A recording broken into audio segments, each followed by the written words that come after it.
boa noite a todos. Noite. Bem-vindos a todas e a todos ao estudo da Casa do Caminho, que já está fazendo parte também a nossa irmã Fátima, que Deus coloca no nosso caminho para estar cooperando na seara do Cristo amado. Então, sintam-se acolhidos e abraçados pelos bons espíritos desta casa e, a partir de agora, damos as bem-vindas a todos que se encontram online. Lembre-se que nós estamos num estudo e é bem agradável para quem está como facilitadora da noite de hoje, ver o rosto, gente. É o mínimo que podemos fazer para ela, porque se torna mais agradável. Não é isso, Fatinha? Isso. Não é? Eu entendo perfeitamente. Então, quem quiser aparecer, ligar a câmera, agradeceríamos. Caso não, não tem problema, certo? Então, minha linda, seja envolvida com todo carinho. Mais uma vez, aquele abraço fraterno da Casa do Caminho para você e para todos os teus. Ai, É contigo, minha irmã. gratidão, uma boa noite a todos os nossos amigos queridos. A honra é toda minha e, com certeza, é um reencontro de almas, eu não tenho dúvida nenhuma, né? Deus vai colocando os amores, mesmo que morem bem longe, na nossa vida. E continuando, né, o nosso estudo aí do EAD, hoje nós veremos a metodologia para o estudo do Evangelho à luz da doutrina espírita. Então, é a doutrina espírita e o Evangelho. Qual que é o grande objetivo desse estudo? Né? Reconhecer os ensinamentos espíritas como um roteiro seguro para o entendimento do Evangelho de Jesus. Então, ao longo do estudo, a gente vai ver as grandes contribuições que a doutrina espírita oferece para entendermos melhor, de uma forma muito mais ampla, o Evangelho de Jesus. Então, quais são as ideias principais? Né? O Espiritismo foi um termo criado por Allan Kardec. Então, pessoas que dizem que o Espiritismo está condenado lá na Bíblia, no início, lá no Novo Testamento, não é verdade, porque o Espiritismo surgiu, ele foi no dia 18 de abril de 1857, com a publicação do Livro dos Espíritos, e esse termo não existia. Kardec, inclusive, criou e lavrou lá em cartório. Então, essa fala de que o Espiritismo é condenado não é verdadeira. Então, o Espiritismo... Fátima, só um instantinho. Para quem vai assistir posteriormente, estamos no EAD, livro 2, módulo 1, roteiro 3, critérios de estudo e interpretação do Evangelho. Obrigada, Fátima. Isso. Então, é ao mesmo tempo uma ciência de observação e uma doutrina filosófica. Então, há toda uma ciência, é uma doutrina filosófica com consequências ético-morais. Isso que é o Espiritismo. Né? A maioria dos espiritistas entende e aceita o Evangelho de Jesus à luz do Consolador como o grande roteiro de redenção humana. Então, nós temos aí o nosso caminho. Como que eu chegarei a um patamar evolutivo melhor? Como que eu chegaria a Jesus? Via prática do Evangelho que Jesus nos trouxe. Então, Jesus tem uma fala muito bonita, ele nos... Opa, pulei aqui. Ele nos fala que é um caminho, a verdade e a vida. Né? E ninguém irá ao Pai senão por mim. Ora, se Jesus é o caminho, como é que a gente vai evoluindo? Trilhando o caminho que ele nos deixou, que foi um caminho de luz. O Espiritismo é compreendido como a manifestação da misericórdia divina em benefício da humanidade terrestre. Então, foi assim um grande presente que Deus nos ofereceu para que nós trilhássemos a nossa vida aqui na Terra com mais leveza, com mais tranquilidade e com mais segurança. Porque Pedro pergunta para Jesus, quando ele está perto de ser crucificado, Senhor, mas e depois ficaremos a sós? Jamais, Pedro. Eu vos enviarei o Consolador. Então, o Espiritismo é o Consolador prometido por Jesus. Qual seria a função dele? Relembrar todas as coisas e trazer coisas novas, e é exatamente isso que a doutrina faz, né? Como ciência prática, ele consiste nas relações que estabelecem entre nós e os espíritos. Como filosofia, compreende todas as consequências morais que dimanam dessas mesmas relações.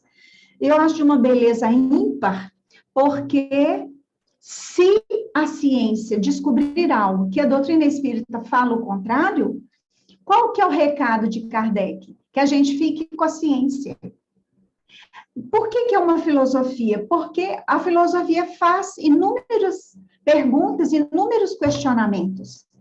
E o que Kardec mais fez aos espíritos foram questionamentos. A doutrina espírita não é algo dos homens aqui na Terra.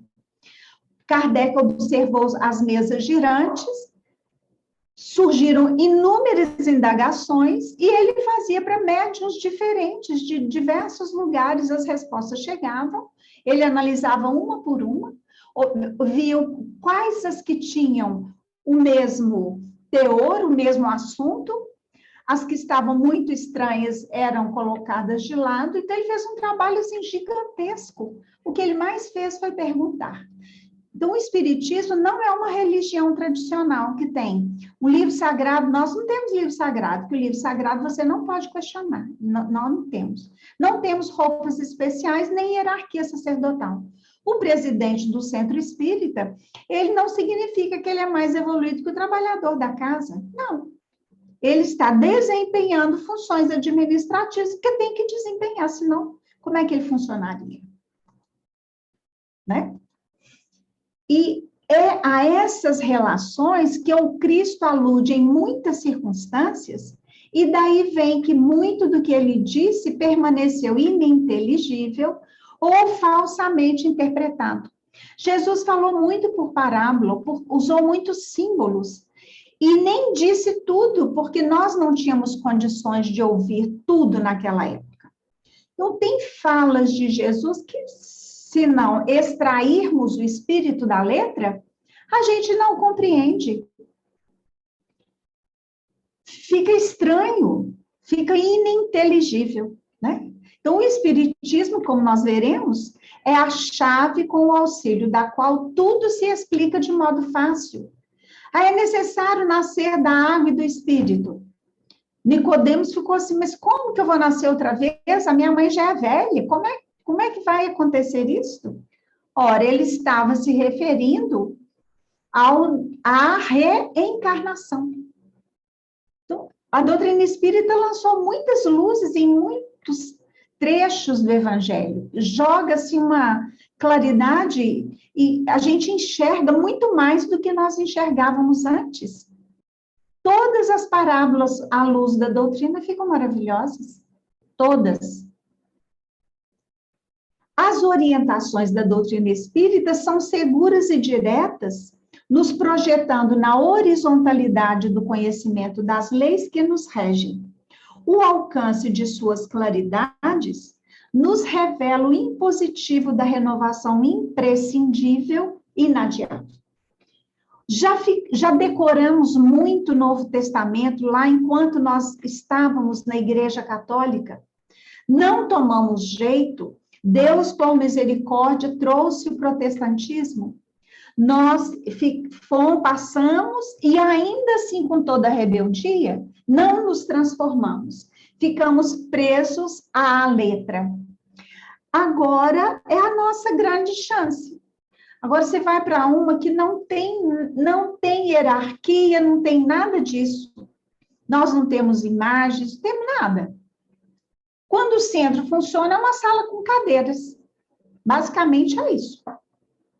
Agora, se nós não nos transformarmos, Eu fico pensando, hoje eu recebi umas notícias de uns espíritas amigos, que o coração da gente arrebenta de dor, vendo a pessoa assim, num despenhadeiro, num abismo moral, pessoa que já nasceu no berço espírita, com mais de 60 anos. O coração dói demais, porque aí a gente fica pensando, o espiritismo não é para ficar na nossa cabeça. Ele tem que descer para o coração e aí espalhar pelos olhos, pela boca, pelos ouvidos, pelas mãos, pelos pés. A gente precisa de agir, né? De atuar. Então, a gente vê esse grande abismo entre o que nós sabemos e o que nós praticamos, ou o que precisaria ser praticado. O que a gente tem feito com a doutrina espírita? Olha, eu agradeço a Deus todo dia ser espírita e estar na pandemia, porque eu fico me imaginando, sem saber nada do que eu sei, como é que eu estaria? Eu acho que eu estaria numa aflição, num pânico, numa depressão, já tinha surtado. Então, a doutrina é para essas horas. Então, como o cristianismo redivivo faz ecoar a palavra de Jesus veiculada nos primeiros tempos, sem as contaminações nela impregnadas pela insensatez e reflexões dos homens ao longo dos tempos. Olha que beleza. Então, a doutrina espírita lança luzes. E quando ela lança luzes, as contaminações humanas saem. Então, os espíritos vêm nos dizer, não existe o inferno. Aquele inferno que a gente morre e vai para lá eternamente, porque Deus é Deus de misericórdia. Olha o tanto de medo que já desfizemos em nossa alma. Muitos. Então, não precisaríamos ter medo ao desencarnar, porque a gente sabe que para o inferno a gente não vai. O inferno e o céu estão dentro de nós. Então, são tantas as luzes lançadas, né? O Espiritismo realiza o que Jesus disse do Consolador prometido.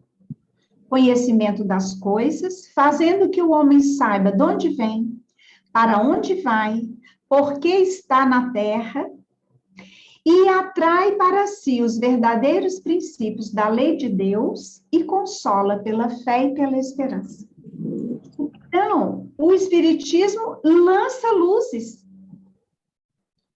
E nós vamos ver os princípios da doutrina espírita que vão nos clarear profundamente o Evangelho. Então, em vários arraiais da atividade espírita séria, já se ouve que a hora atual é o da vivência do Evangelho, não mais como uma norma religiosa, superada e fanatizante, mas como cartilha de vida. Olha que beleza. É uma cartilha, é um roteiro de luz para a nossa vida. Isso é que é, ou deveria ser, a nossa vivência do Evangelho. Primeiro com a gente mesmos, depois com os nossos familiares. Porque não adianta eu ser uma gentileza lá fora e não ser gentil aqui dentro. Não, eu devo ser gentil aqui dentro. Consequentemente, serei lá fora. É isso que a gente está precisando de aprender a fazer. Então, Emmanuel vai nos orientar. Muitos discípulos, nas várias escolas cristãs, entregaram-se a perquisições teológicas, transformando os ensinos do Senhor em relíquia morta dos altares de pedra. No entanto, espero Cristo venhamos todos a converter-lhe o evangelho de amor e sabedoria em companheiro da prece. Ora, os ensinos de Jesus, nós já colocamos muitas vezes como relíquia morta dos altares de pedra. Ficávamos nós nas exterioridades, como os fariseus lá de trás, que somos nós mesmos. A gente só foi mudando de roupagem. O Emmanuel fala que o cenário está aí, pode até mudar, mas os atores são os mesmos. A gente passou por esses milênios e a gente ficou meio que condicionado a isso. Então, a doutrina espírita veio para nos descondicionar disso e aprender a colocar o ensino, o que a gente aprender em prática. Em O Livro Escolar, no aprendizado de cada dia, em fonte inspiradora das nossas mais humildes ações, no trabalho comum e em código de boas maneiras do intercâmbio fraternal. Olha que beleza. Então, colocar esse aprendizado em livro escolar é todo dia. É fonte. O que eu faço? Que resposta que eu dou para esse filho atrevido aqui agora? Pense, não, eu estou com muita raiva agora, então não vou conversar agora. Na hora que eu me acalmar, teremos uma boa conversa. Porque senão seremos movidos à raiva, não vai dar certo. Na hora que acalmou, vamos sentar, colocar os pingos nos is. Precisa. Mas se o evangelho for o nosso roteiro, o nosso acerto será maior. Vicente de Paulo, numa mensagem de junho de 1858, ele disse: não vos disse Jesus tudo o que concerne as virtudes da caridade e do amor? Por que desprezar seus ensinamentos divinos? Por que fechar o ouvido às suas divinas palavras, o coração a todos os seus bondosos preceitos? Quisera eu que dispensassem mais interesse, mais fé às leituras evangélicas. O roteiro está lá. Como é que eu vou fazer a caridade? Estuda a parábola do bom samaritano. O que eu faço com o meu inimigo? Vai lá, amar ao próximo como a ti mesmo. Reconcilia-te com o teu adversário enquanto estás a caminho. Desprezam-se, porém, este livro, consideram no repositório de palavras ocas uma carta fechada, deixam no esquecimento esse código admirável. Vossos males provêm todos do abandono voluntário, é que votais esse resumo das leis divinas. Lede-lhe as palavras cintilantes de devotamento de Jesus e meditai-as. Tudo que nós estamos precisando é colocar em prática tudo que nós sabemos. André Luiz fala que uma semana de espiritismo já é suficiente, pensa bem, para mudarmos toda a nossa vida. E Emmanuel fala, muitos escutam a palavra do Cristo, entretanto, muitos poucos são os que colocam a lição nos ouvidos. Não se trata de registrar meros vocábulos, e sim fixar apontamentos que devem palpitar no livro do coração. Olha que imagem maravilhosa. Eu tenho que ouvir, mas o registro tem que palpitar no coração, que é um outro cérebro que descobriram. Para que ele mande. O coração, Jesus não fala o que sai da boca que faz mal, porque sai do coração. Então, está na hora da gente colocar em prática tudo que a gente aprendeu. Não se reportava a Jesus à letra morta, mas ao verbo criador. Os círculos doutrinários do cristianismo estão repletos de aprendizes que não sabem atender a esse apelo. Então, de que nos adianta decorarmos o Novo Testamento, decorarmos toda a obra básica de Allan Kardec, os de Emmanuel e de André Luiz, se a gente não pratica?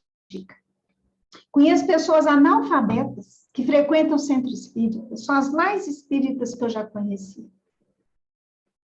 Um dia eu perguntei para uma senhora, e aí, como é que está a sua vida? Uma vida muito difícil, uma pessoa muito pobre. E ela disse assim, minha filha, graças a Deus está boa demais. Deus me deu espiritismo, você quer presente melhor? A acalmou minha alma, que era assim, um vulcão, porque eu não compreendia por que a gente, nessa vida de miséria, eu trabalho desde 3, 4 anos na lavoura, trabalhei demais. Olha que resposta maravilhosa. E aqui, sabe, Fatinha, fica meio Sim, complicado para nós que estamos na Europa, que não vemos, por exemplo, eu posso dizer, no caso Suíça, na realidade. Claro que já é, estamos observando alguns mendigos na rua, mas geralmente tem problemas de transtornos mentais, porque a própria parte social acolhe, dá acolhe. tudo que necessita, É, né? Então é, fica para nós ainda muito mais difícil. O desafio é maior, porque gradativamente vamos nos acomodando, vamos vivendo simplesmente de acordo com a nossa é, realidade e esquecemos do que trazemos, do que fomos na nossa infância, talvez, pelo menos eu digo da minha parte, que eu tive uma infância é. muito pobre, graças a Deus, porque se eu fosse nascer em berço de rico, eu ainda ser ainda muito mais orgulhosa e arrogante do que sou, mamma mia. Então, Graças a Deus, né? graças a Deus passamos por tudo isso. Então, eu acho, conheço É algumas pessoas aqui verdade. que têm intimidade, que a maioria, né, nós deveríamos não nos esquecermos do que passamos e Não, colocarmos realmente em prática, porque o que aprendemos, nós vamos só levar justamente isso, que está, só. só isso. É, Títulos, nada fica, mas nos nada. esquecemos no dia a dia. O orgulho é É, tão grande que nos esquecemos. o doutor Bezerra, Zélia, fala que espíritas há que agem como se materialistas fossem, que é um comportamento materialista, né? Completamente, Fátima. Olha, Completamente. completamente. É interessante que cada vez mais que É, vamos ficar, vai ficar. Na minha época, quando iniciei, eu tinha 16 para 17 anos, eu geralmente não falo isso. Era muito mais simples, as pessoas eram muito mais fraternas, apesar de não termos toda essa tecnologia que temos hoje. As pessoas o centro espírita era apenas uma, quer dizer, a continuação. Nós tínhamos fim de era. semana juntos, juntávamos uma família com outra, não deixávamos ninguém sozinha. Hoje em dia as É, pessoas não estão se preocupando mais com os outros, mesmo não. tendo, digo isso, nós espíritas, sabe? Porque quando nós vivenciamos a, o nosso lar é a continuação daqui, do centro espírita, porque se chama É, fraternidade. Mas é isso aí, estamos aqui para aprender. é, é verdade.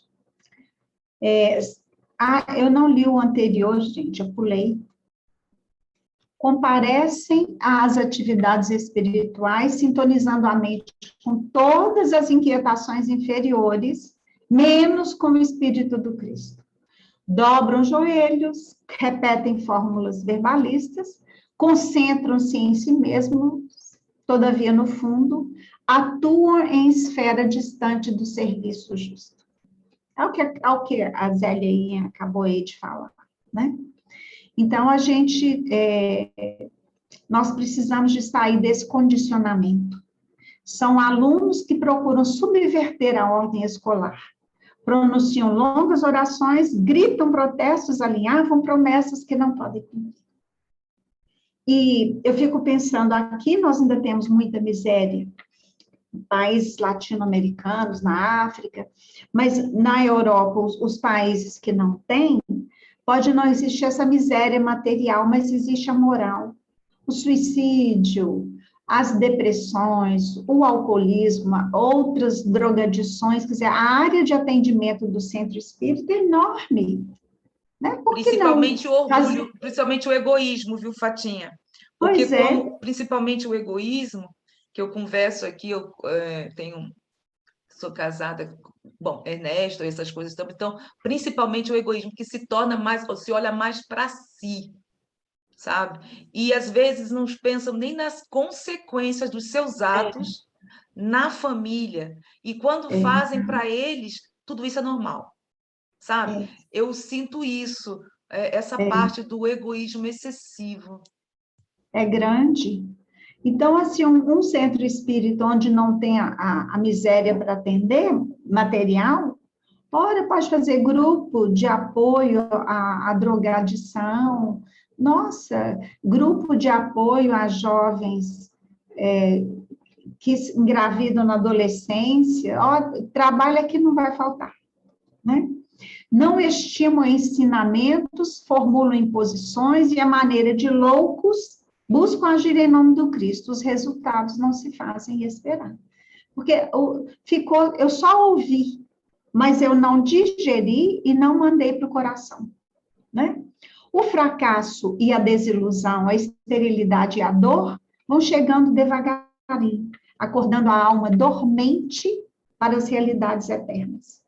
Então, graças a Deus que os problemas vão surgindo, porque é o fracasso, é a desilusão, é a esterilidade, é a dor miserenta, ótimo, é isso que vai nos acordar. Quanto mais o espírito for rebelde, maior vai ter que ser a dor, não é assim?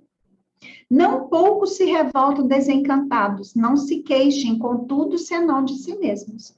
Estou desencantado, estou assim. Mas revoltado por quê? Estamos colhendo os frutos das nossas escolhas. Eu sou vítima só de mim, de mais ninguém. Então, em análise cuidadosa, apresenta sua perfeita identificação com dois conteúdos psicológicos do ânimos, com a ânima, o que dele fez o ser ideal e modelar para a humanidade. O ânimos é essa parte da psique masculina na mulher, e o ânimos e ânima. E a ânima é essa parte feminina no homem. Então, psiquicamente, ele era 50% masculino, 50% feminino. A Joana de Anjos não está se referindo ao corpo físico. Então, ora ele atende sepulcros caiados por fora, podres por dentro, é o masculino, é o pai. Vinde a mim todos vós que sofreis, é a mãe. Comecem a ler o evangelho com esse olhar para você ver. Né? Como é que é, Fatinha? Você poderia repetir, por favor? O feminino e o masculino. Ora, Jesus age como uma mãe amorosa, ora ele age como um pai enérgico, né? Sepulcros caiados por fora, podres por dentro. É o pai falando. Vinde a mim todos vós que estáis cansados, deixai vir a minhas criancinhas. Ao longo do evangelho, a gente vai vendo uma postura da mãe, do feminino, outras vezes a gente vê a postura do masculino, mais enérgica. O evangelho inteiro é assim, ora um, ora outro. Ou, às vezes, na mesma situação, ele age como pai e age como mãe. Esse é o símbolo do yin e do yang, né? Aqui, ó. Dentro de um tem a sementinha do outro, né? Simbolizando exatamente isso. Então, se aqui é o masculino, aqui dentro vai ter o feminino, né? O feminino, aqui nós vamos ter o masculino, nesse sentido. Não de corpo físico. Esse livro é maravilhoso. É uma das interpretações mais profundas que eu já vi, de todas que eu já fiz. É o Evangelho à luz da psicologia profunda. Né? Então, ela vai analisando os ensinos de Jesus, julgando à luz da psicologia junguiana, né? Projeta luz sobre as sombras, coletiva e individual, que dominava os seus dias, os seus conterrâneos, gerando dificuldade para o seu ministério. Eu fico pensando, um espírito tão iluminado, tão esse iluminado... Esse aqui, viu, gente, que ela está se referindo. Não dá para ver tanto, mas esse aqui é muito bom, realmente, viu? Muito bom, porque faz um estudo É um dos, olha, nos livros assim que eu gosto realmente, viu? Ele é Muito bom. maravilhoso. Jesus, o Evangelho à Olha, luz da psicologia profunda, realmente é bom. Para muito bom. estudo, então, é maravilhoso. É, dá uns estudos lindos. Então, a gente fica pensando, a luminosidade de Jesus, a evolução de Jesus, reencarnar num planetinha de misérias como o nosso. Então, o que ele só trouxe luz, ele não se contaminou, porque a luz não se contamina. Você joga um facho de luz no pântano, o facho de luz continua facho de luz. Né? Mergulhada em sombra, esse lado escuro da personalidade sobressai-se e impulsiona ações que estão destituídas da razão e da compaixão, desnaturadas nas bases e dominantes na essência. O ensinamento de Jesus fundamenta-se na evolução do self, iluminando a sombra e vencendo-a. Então, o objetivo do ensino de Jesus é despertar nosso eu divino. O nosso é o reino dos céus, né? O reino dos céus está dentro de vós. Então, todos os ensinos de Jesus, o grande objetivo é esse: despertar o nosso eu divino. Nós não somos chama divina.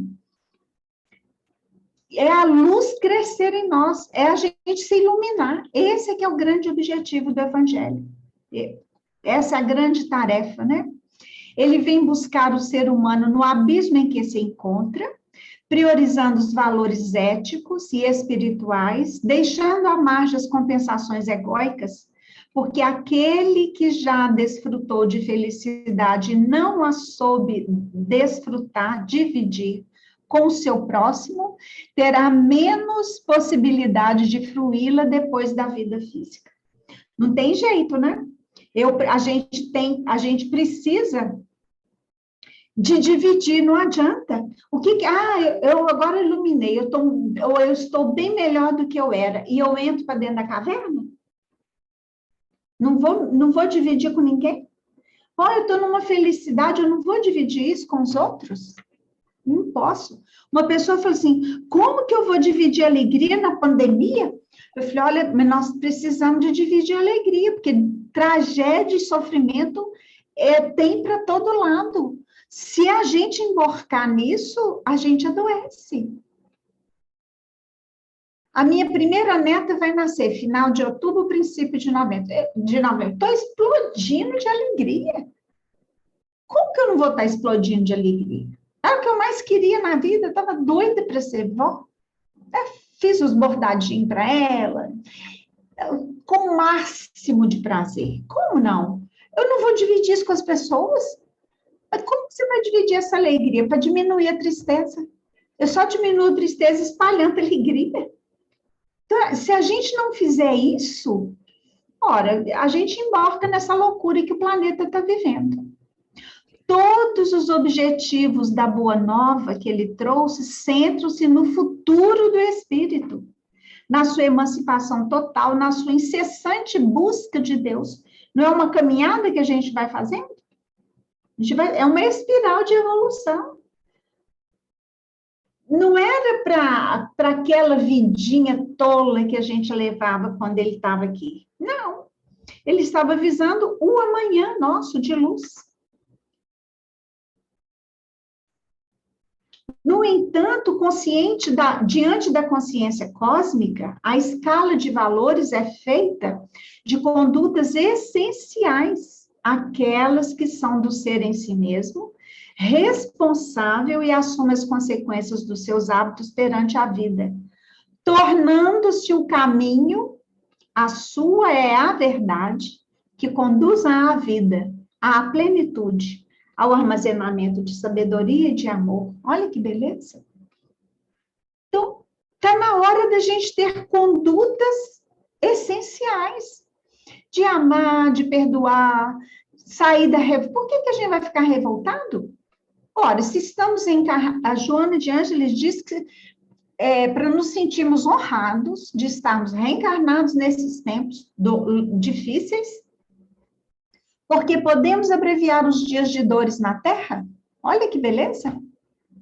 Ora, a gente pode ser instrumento de alegria, instrumento de aconchego, um instrumento de ter dois bons ouvidos para ouvir a dor do outro. Isso nós podemos fazer.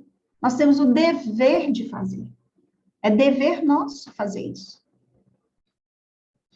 Então, a conquista desse objetivo, não importam os preços, pagaremos alto preço. Mas o não fazer também, eu acho que é muito pior. Esse pagamento ainda é menor. Testemunhos, os impositivos das legislações, mesmo quando arbitrárias e injustas, porque são transitórias. Olha que beleza. É por enquanto. A gente ainda precisa estar nessa loucura. A gente está em pleno Apocalipse de João. Sabemos disso. Todo o seu verbo está exarado em linguagem que programa dá para resistir aos tempos de evolução do pensamento. Então, toda linguagem de Jesus tem um porquê, não é à toa. Não é à toa que ele fala da semente de mostarda, que a fé, né? Se a fé fosse igual ao tamanho da semente da mostarda, resolveria a nossa vida? Não é à toa que ele vai falar da parábola do semeador, das virgens, vai falar da figueira seca. Nada é por um acaso.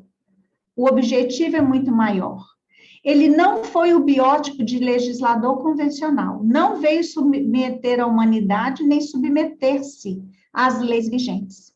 Era portador de uma revolução que tem por base o amor na sua essencialidade mais excelente e sutil, e que adotado transforma os alicerces morais do indivíduo e da sociedade. Judas achou que ele ia ser o rei como todos os outros, que quando ele o denunciasse, que ele ia tomar o poder, mas não era esse o poder de Jesus, né? Não é o poder da terra. Fatinha, só um minutinho em relação ao que você falou no anterior. Sim. Isso. Indivíduo na sociedade. Transforma os alicerces morais do indivíduo e na sociedade. Eu sempre converso muito, eu posso falar porque faz parte do nosso dia a dia com meu esposo e eu. Então, nós podemos dar o exemplo. Ele não entende essa parte, como é um suíço típico, nascido na Suíça, porque é suíço. Então, tem algumas coisas que, às vezes, nós falamos. Tem o suíço de origem e o suíço, no caso, original. Até na Suíça existe isso. Eu sou uma suíça, mas eu não sou uma suíça de origem, entendeu? Mas tudo bem, é abafado. É oficial isso. Bom, ele tem uma coisa, os suíços têm uma coisa quando mexe com o bolso. Impressionante, é típico quando mexe com o suíço. Zélia, agora eu vou te falar uma coisa, os alemães também, tá? Eu acho que né? Abafa, viu? Mas eu não posso falar dos alemães, né? Estou aqui com um suicinho do lado há 30 anos. Eu estou te confirmando, são igualzinho. Então... Tá? Então, não sei se... Olha aí, vê se você contigo também acontece isso, Marinete. Quando mexe na bolsa do suíço, é impressionante. Eles viram um monstro. Então, eu conversava com o Ernesto, que ele acha que as pessoas que, por exemplo, entre aspas, pobres, porque eu me considero muito rica aqui, rica dessa bênção de estar aqui e não ter, no caso, não me faltar o alimento de cada dia, é uma dádiva, sabe? Então, nós somos considerados pobres. Imagine, viu? Imagine. Para você, viu, amor? Então, ele acha o seguinte, que quando, para fazer, entre aspas, a caridade, tirar o dinheirinho que nós temos, que ele diz, é pouco, como é que eu vou tirar o meu dinheiro, o nosso dinheiro, que já é pouco, para compartilhar com os outros? Então, por quê? Então, aqueles que têm mais é que tem que fazer. Então, chegamos ao ponto que eu tenho que dividir o que temos em termos financeiros. Para quê? Porque certas coisas que ocorrem, se eu tiver que comprar alguma coisa, indiretamente, não vai gostar, vai existir uma confusão dentro de casa impressionante, porque ele, como ele é também matemático, vamos dizer assim, vamos dizer, está com a parte, é a função dele, né? Ele diz assim, não, está errado, tirar nós, que a gente não tem nada. Escuta Então, bem. Não, é, né? peraí, deixa eu terminar. Termina, minha filha, Calma. termina. Então, eu gostaria que você, de todo carinho, em relação a isso, também explicasse, porque para que nós estamos aqui no estudo, eu acho que este é o objetivo, e também no que se refere a não fazer nada. Porque estamos conversando também há muitos anos, eu não estou brincando, conosco aqui não existe nada. Porque ele fala assim, se eu não faço mal, eu fico também sem fazer nada. Então, eu fico, na próxima encarnação eu farei. Então, esses dois tópicos, será que você poderia, por favor, explicar como psicóloga, como facilitadora? Por favor, obrigada. Os espíritos falam que não fazer o bem já é um mal. Eu posso ser bondosa, generosa, o que for, mas se eu não pratico, eu estou jogando essa oportunidade fora. E eu tive uns pais, assim, que me ensinaram a dividir tudo. Né? Meu pai era muito rico, foi roubado, ficamos paupérrimos, e o que tinha em casa, papai, então, eu falo que ele era pai da multidão. Ele levava até gente que achava na rua que estava sem lugar para dormir, ele levava para dormir lá dentro de casa, para vocês terem uma ideia. Então, essa do dividir, eu fui criada assim, né? Isso para mim é o normal. Agora, numa cultura que isso não é normal, não é o natural, a dificuldade é maior.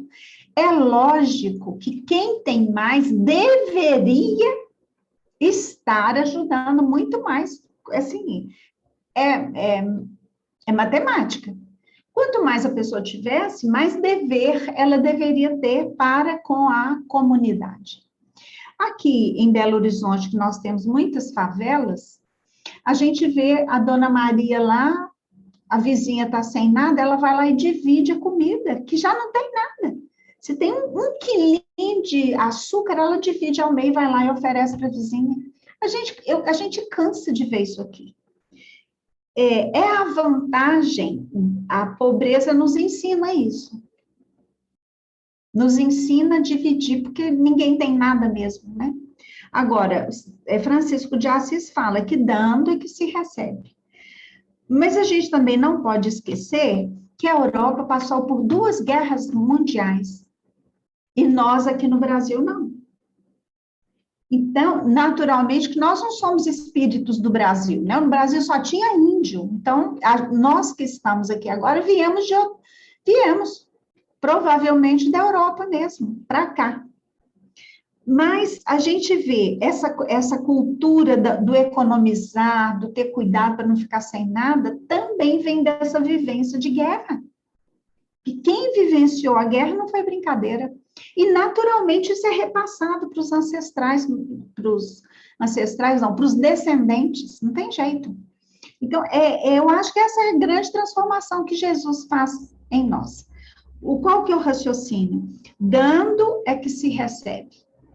Então, eu posso oferecer um pouco do que eu não tenho, ou do que eu tenho, que não vai me faltar. Ou a gente confia em Deus desse jeito, porque não existe a meia confiança? Não existe, né? Meia verdade, meia mentira? Não. Não existe. A mentira pela metade? Não, fica meio estranho isso. Então, é esse trabalho interno de uma profunda aceitação da paternidade divina, que ele não nos abandona em tempo algum, haja o que houver, e que a gente pode, eu já cansei de ver, né, papai dando o que tinha do pouco, minha mãe também, daí a pouco, eu me lembro, assim, bem no meio do mato mesmo, não tinha nada para comer, e mamãe era católica, meu pai era espírita e minha mãe católica, Então, fomos criados no catolicismo. Mamãe, eu lembro dela ajoelhada, ela levantou os braços e orou, ela só orava para São Francisco, e orou, mas pedindo a São Francisco. Nós éramos 6 filhos pequenos, muito pequenos. Eu não sei quantificar o tempo que passou, né? Não me lembro, mas para mim foi assim, muito rápido. Eu lembro que alguém chamou lá de fora, ô, de casa, né? Mamãe saiu, nós fomos atrás dela. Ah, como é que a senhora chama? Maria, dona Maria.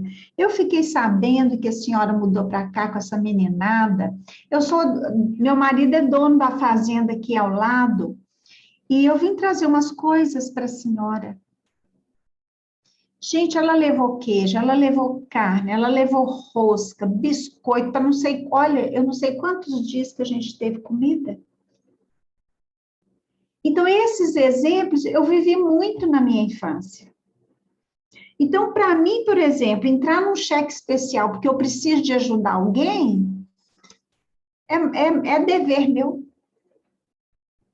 A gente não foi criado com essa coisa, eu tenho que ter um tanto lá de reserva no banco para eu ficar assim. Nós não fomos criados assim. Como que você vai guardar isso tudo, sabendo que o seu irmão está precisando, que aquela criança ali está sem remédio? A gente vai aprendendo a sermos mais generosos e fazermos algo por alguém. Agora, a vida sempre nos devolve. Eu posso falar uma coisa? Você Sim. falando isso, eu me lembrei Maria Helena. Do meu pai. Sim. A gente sempre teve posse, né? Teve engenho, essas coisas. Então, minha mãe era espírita, ao contrário, minha mãe era espírita, meu pai era católico. Mas a gente sempre se deu, assim, os dois sempre se deu bem, porque eles queriam o quê? Que frequentasse uma religião, seja lá qual for. Que frequentasse. Tanto pode ser espírita, católica, evangélica, mas que frequentasse. Então, eu me lembro que eu estava morando já em Olinda, aí passou um pedinte pedindo roupa. Aí eu peguei ele queria uma calça comprida. Aí eu peguei a primeira calça comprida e dei para ele. Aí ele agradeceu, né? Aí depois toca meu pai procurar essa calça comprida, porque era um conjunto que ele só andava de terno, né? Então, é porque ele era promotor público, né? E só andava de terno, né? Aí, resultado, toca. Aí eu disse, sabe o quê? Passou um pedinte, aí eu peguei dele. Aí, papai, olha, vou fazer uma coisa com você. Eu vou botar do lado de cá uma roupa, mas não tire do meu paletó. Não, você pode dar, mas eu vou botar do lado para você não confundir assim, né? Porque eu agora fiquei sem a calça do paletó. Hoje me lembrou. Você falando, né? Mas realmente a gente aprendeu, porque isso a gente aprendeu. Ele não brigou, não bateu, mamãe ria para se acabar. Quer dizer, se fosse outro, dava uma pisa, isso, aquilo, outro, ao contrário. Ele achava bom, quanto mais a gente desse, melhor. Então, a gente tem da casa da gente, sabe? Isso mesmo. Zélia. Aí eu vou atrapalhar vocês aí. Não, foi muito bom. Olha, gente, nós estamos no estudo. Aqui é a Casa do Caminho. É ótimo. Aqui a Casa do Caminho é daquela época onde Jesus fazia o evangelho e trazia os exemplos do dia a dia como aprendizado. Então, aqui não tem esse negócio, não. Muito pelo contrário, cada exemplo aqui vai ficar aqui retido na nossa mente e numa época qualquer, num ponto qualquer do nosso dia, nós vamos nos lembrar. Eu penso isso assim. Mesmo. Diz, quem é que estava querendo falar? Marinete, por favor. Fui eu, Zélia, fui eu. É assim, talvez, não sei, talvez com o Ernesto eu falo através de mim e meu esposo, não? Mexer na carteira deles, nossa, a carteira é tabu, sabe? Até eu que sou esposa, só se ele me dá. Não? Mas ele tem, assim, pelo menos meu esposo, ele tem, assim, ele faz a caridade dele em horas. Sabe assim, bate uma pessoa aqui na porta, fala, eu estou fazendo isso, preciso disso. Aí ele sai de casa e fala, eu vou lá te ajudar. Entendeu? Mas não dá o dinheiro, ele fala assim, eu vou lá te ajudar. Sabe? São as horas que ele, como é que fala? Umas horas dele que ele põe em caridade. Ele doa. Ele doa. Uhum. Que lindo. Mas essa questão, eu acho, sabe, Fatinha, Marinete, de pegar o dinheiro da carteira, já é uma questão de respeito para nós, assim, a gente pegar, eu não gostaria que mexesse na minha bolsa, né, as minhas coisas, então é questão de respeito, particularmente. Mas no todo, em si, quando, por exemplo, nós aqui, eu não sei, as leis, no caso da Alemanha, aqui é por família. Né? Por família, principalmente no nosso caso, é a família. Então, se você recebe uma ajuda, você recebe por família. Então, é o todo. Né? Então, assim, se nós estamos com certa quantia, é isso que ele está falando, em dividir isso, entendeu? Mas ninguém mexer na carteira, eu particularmente acho que é questão de respeito. Não, se mexer na carteira, eu falo assim... É simbólico, né? É simbólico, dá respeito ao que você falou. Não mexe na carteira, não mexe na carteira deles. Mesmo você pedindo. Entendi. Não é assim, eu chegar e pegar a carteira dele... Não. Meu Deus, essas coisas a gente não faz, não. Entendeu? Não é verdade, né? Não, então, isso não. Mexer realmente, quando mexe a caridade, mexe com dinheiro, é complicado. Mas ele vai, faz, olha só, ele vai. E isso eu acho uma das verdadeiras, dependendo da necessidade, porque cada caso é um caso, a gente não pode falar. Porque se estamos no centro espírita, tem pessoas que necessitam de um medicamento para sobreviver. Se não tiver o medicamento, desencarna. Né? Então, assim. Agora, não é isso? Eu queria ouvir o Ernesto. A questão que ela me deixou muito mal, a Cauda, né? Porque a questão é que fim de mês a conta bancária está errada, né? Então, está uma discussão como ela vai pagar dinheiro a uma organização em África. Essa foi nossa discussão. Porque se alguém precisa de roupa e a mim me sobra 3 camisas, eu dou. E sempre fiz isso. Pero não mandar dinheiro já tendo nada a África, onde tem muito em Moçambique, não? Por exemplo, essa é minha matemática. Tem miles de milionários. Não? Que ele não ajuda o seu povo. Então, eu que não tenho nada, comparando deles, tem que enviar dinheiro, aí não estou de acordo. Só isso. Tá? Isso. Mas agora, é a cultura. Tudo bem. Não adianta. Mas é isso mesmo. Agora, tem uma coisa, por exemplo, o grupo espírita, ele precisa de algum dinheiro para se manter, né? Então, que a gente faça essa campanha com os companheiros, não é justo também sobrecarregar uma pessoa. Então, por exemplo, nós vamos ter esse projeto, expõe para o grupo o projeto, vai ficar em X, você pode colaborar com o quê? Ou se a gente pode estender a campanha. Isso a gente pode e deve fazer, né? Eu acho que cada um tudo tem o seu tempo, né? No caso, tudo tem o seu tempo. O NEC está iniciando num país capitalista, né? E eu acho que cada membro, cada participante deve seguir a sua consciência. O que eu tento fazer no meu dia a dia é tentar, viu? Colocar em prática o que eu estou aprendendo. O que as pessoas fazem, eu não posso fazer nada, porque aí é cada um, né? Mas você pode pedir ajuda. Se vai ajudar, bem. Se não vai, aí é problema do outro. Bom, aí é outra coisa. Aí serão outras coisas que vai mudar. Deixa eu ver que você tem... Desculpe, você tem que saber também aqui em Suíça, não? Eu, de vez em quando, de bom coração, e pago 10, 20 francos para os cegos, ou para aquele com multiesclerose, não? Uma vez fazendo isso, 15 dias depois, chega cada dia durante um mês, um pedido de dinheiro. Então, eu espero até 6 meses para poder ajudar na organização. Porque aqui Isso. parece que eles vendem o endereço a outra empresa. Então, tu fica chateado, já, não? Isso. Outro mundo. Não, é só para poder dar. Gente, nós estamos aqui, não é uma discussão, é dar exemplos do nosso dia a dia, de uma realidade diferente do Brasil, do terceiro mundo. É bem onde eu acho que, mesmo de tudo que eu passei, que eu cheguei a passar fome, não tenho problema de dizer isso, muito pelo contrário, né? Existe é mais fácil a doação, é mais natural.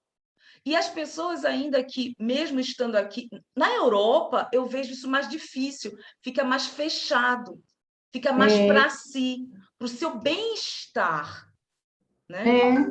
Para nós não, é natural. Você tem 1 quilo de feijão, você vai dar metade, olha, e compartilha. É só isso.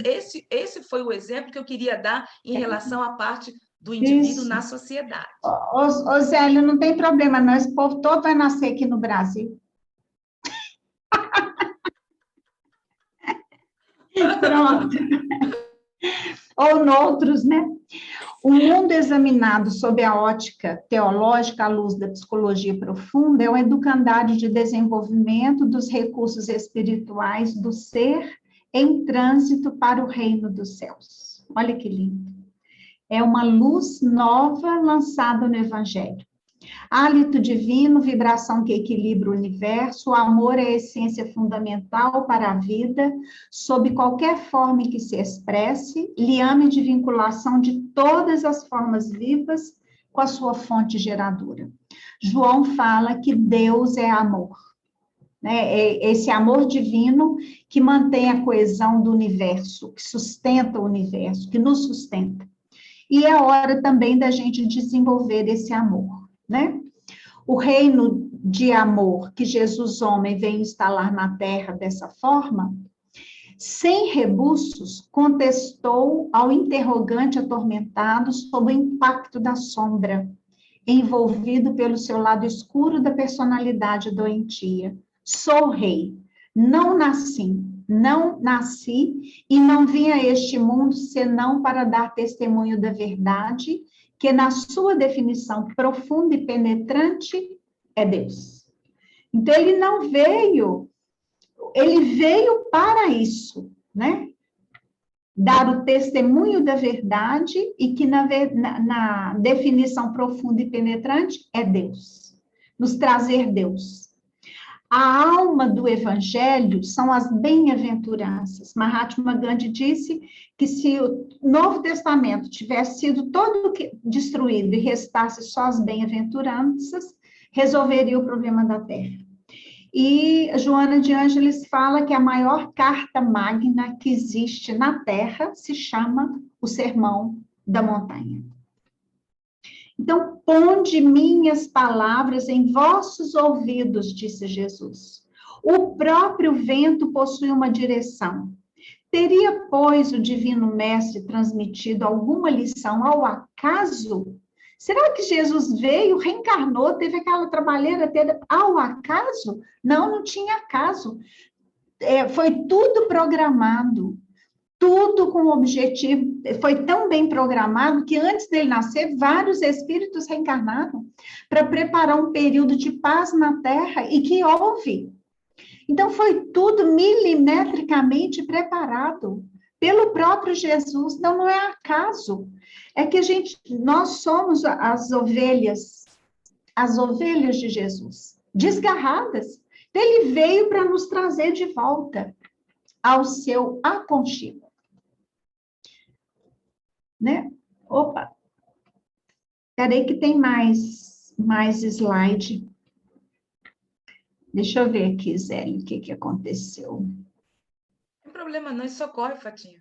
Nós estamos todos em aprendizado, e principalmente a nossa geração, para nós, damos graças a Deus que estamos aprendendo.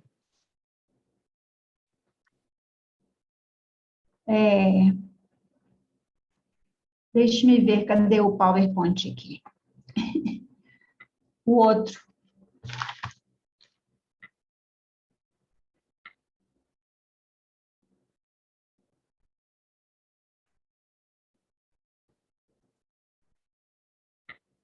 Alguém quer fazer algum comentário enquanto a Fátima organiza lá? Seu Victor, boa noite, bem-vindo, é uma alegria vê-lo, meu irmão. Bem-vindo. Hola, buenas noches a todos.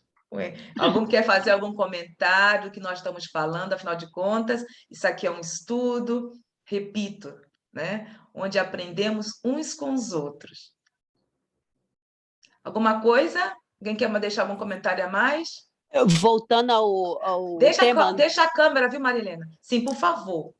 Voltando ao tema anterior, é igual o que Fátima falou. Eu acho assim que... Porque os alemães e os suíços, eles são desse jeito devido à guerra, né? Porque eles aprenderam a viver, né? Nesse tom, assim, para sobreviver, pensando no dia de amanhã. Entendeu? Mas tem muitos suíços que fazem... eu trabalhei, quando cheguei aqui, eu procurei... eu senti muita falta daquilo que fazia, sabe, Marinette?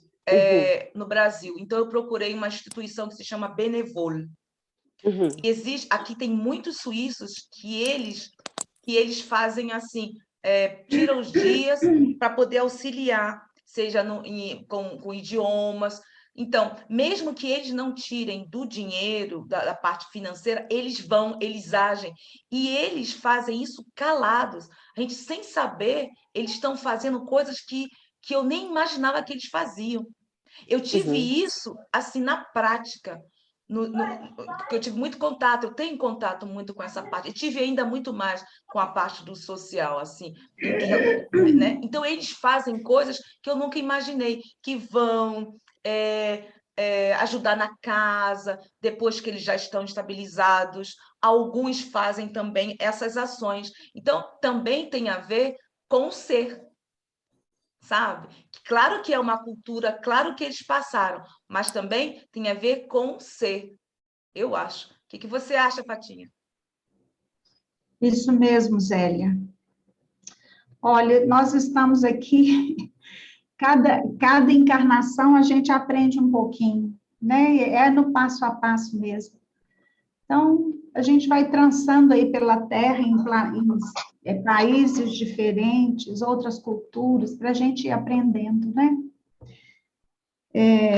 Os espíritos dizem, Emmanuel diz, né? Jesus é a porta e Kardec é a chave.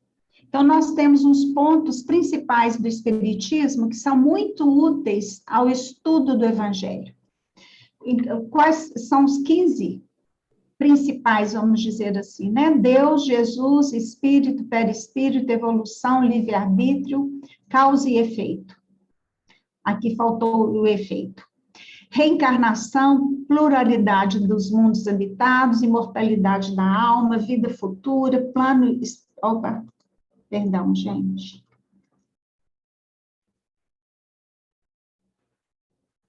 Plano espiritual, mediunidade, influência dos espíritos na nossa vida e a ação dos espíritos na natureza. Com esses princípios aqui, significa muita luz para compreendermos melhor o Evangelho. Então, a pergunta de Kardec é fenomenal. Ele pergunta quem é Deus, porque quem é ser humano, o que é, né? Inteligência suprema do universo e causa primária de todas as coisas. Então, a síntese dele foi realmente magistral.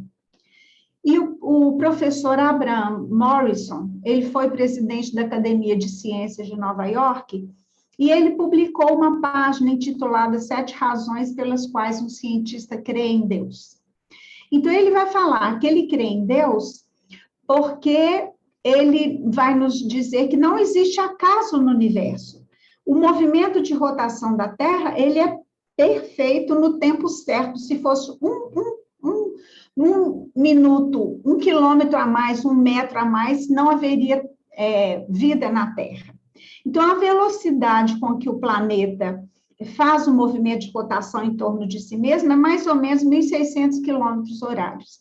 Se fosse 160, ou nós teríamos um planeta na escuridão ou um planeta no frio demais, então não haveria vida. Então, a primeira razão que ele crê em Deus é essa. A segunda, ele fala que a nossa atmosfera, ela é perfeita, medida milimetricamente programada. Se ela fosse rarefeita mais 1 quilômetro, perderia a função de escudo gasoso e não haveria vida na superfície da Terra. Então, como que não vamos acreditar em Deus se essas camadas foram milimetricamente feitas? A terceira razão, bastava que o leito do oceano fosse mais profundo 3 quilômetros e a vida era improvável. O oxigênio seria absorvido e o ácido carbônico se misturaria às águas, exterminando toda manifestação vital no seio do elemento líquido e na superfície. E o mesmo aconteceria se a superfície terrestre fosse mais elevada, 2 quilômetros. Então, está tudo na medida certa, na medida correta. A quarta razão, se a distância da Terra à Lua não fosse de 370 mil quilômetros, mais de 70 mil, desapareceria a vida no planeta. Quem é que calculou matematicamente tão perfeito tudo isso? A quinta razão, o que aconteceria se a inclinação do eixo da Terra não fosse de 18 a 24 graus? E se ele ficasse assim completamente retinho? Os gelos desceriam na direção do Equador num cataclismo apocalíptico. Olha, tudo é absurdamente calculado. A sexta razão é a distância que separa a Terra, né, do Sol. Por que tem essa distância? Mais ou menos 150 milhões de quilômetros. É ela que proporciona ao nosso mundo a tépida sensação de calor, nem insuficiente, nem exagerada para a manutenção da vida, mesmo incandescendo a superfície do astro-rei. De 6.648 em graus centígrados. Então, se essa distância fosse diferente, nós teríamos sérios problemas, não teríamos vida na Terra. E a sétima razão, é evidente e racional que uma inteligência matemática e superior estabeleceu e providenciou as condições de vida para a Terra, restando uma chance em bilhões de que nosso planeta fosse o resultado de um acidente filho do acaso. Não dá. Não dá para a gente aceitar o acaso. A matemática está em tudo. Tudo que a gente pensar, dizem que Deus é matemática. Mas em tudo tem a matemática, é impressionante, do micro ao macro. A música é matemática. Eu estava estudando esses dias e falei, gente, que coisa! Música é matemática. Qual foi o matemático que bolou, que organizou tudo isso? O homem? O acaso? Ele fala, não dá para a gente aceitar que é acaso. E ele continua com milhões de razões, porque depois ele vai citar o funcionamento do coração, dos pulmões, né, dos rins. Se a gente espichasse o nosso sistema circulatório, né, colocasse veia uma atrás da outra, daria não sei quantos quilômetros. Então, tudo é milimetricamente programado. Como é que duas gotículas de água se unem, o óvulo com o espermatozoide, dá vida? Como que a célula inicial, que era uma só, que virou uma só, vai formar a unha do nosso pé, até os nossos neurônios e tudo mais? O homem não faria isso nunca. Então, a gente vê assim, o orgulho e a prepotência do homem afirmar que Deus não existe. E nós temos aí um livro que chama O Gene de Deus, o VMAT2, Dean Hammer. É muito interessante o livro. Então, a gente é lógico, né? A gente sabe o que é Deus? Não. Compreendemos? Não. Nós só temos a certeza absoluta, nós sabemos que ele existe, Porque todo efeito inteligente tem que ter uma causa inteligente. Né? Aí falta ainda, mas aí a Zélia vai continuar no próximo estudo, esses itens aí, os princípios da doutrina espírita, né? É isso. E o Berto Holden, né? Ele tem uma fala linda de Deus. Que é isto? Quem és tu? 1000 nomes te hei dado, e até hoje és para mim o grande anônimo. Sei que és o eterno, onipotente, onisciente, o infinitamente bom e formoso, mas sei também que és muito mais que tudo isso. Ele, então, chama Deus de o grande anônimo. O próximo vai ser Jesus, né? O próximo tópico aí do princípio da doutrina espírita, e aí a Zélia continua com ele. Tudo bem. Alguém quer fazer alguma pergunta, alguma coisa? Porque é muito interessante o que a Fátima está trazendo, viu, gente? Em termos científicos, está existindo a comprovação de um ser superior. Amor? Alguma coisa? Seu Victor? Eu queria fazer uma pergunta. Bom, Só um instantinho, peraí, só um instantinho, a Selminha vai fazer. Sim, Eu que anotei aqui aquela parte que a Fátima falou das 15 itens lá de Kardec, né? E aí o último tem assim, a ação dos espíritos na natureza. E aí não, Selminha, isso vai ser o próximo estudo. Isso está no EAD. Nós estamos estudando o livro EAD, aliás, EAD. Ai, eu não estou vendo. Cadê minha câmera? Vocês estão vendo, gente? Eu estou vendo. Mas eu não estou me vendo. Aqui, ó, aqui, ó, é o EAD, livro 2, foi como nós falamos. Livro 2, módulo 1, roteiro 3, nós estamos estudando este livro, o EAD, da FEB.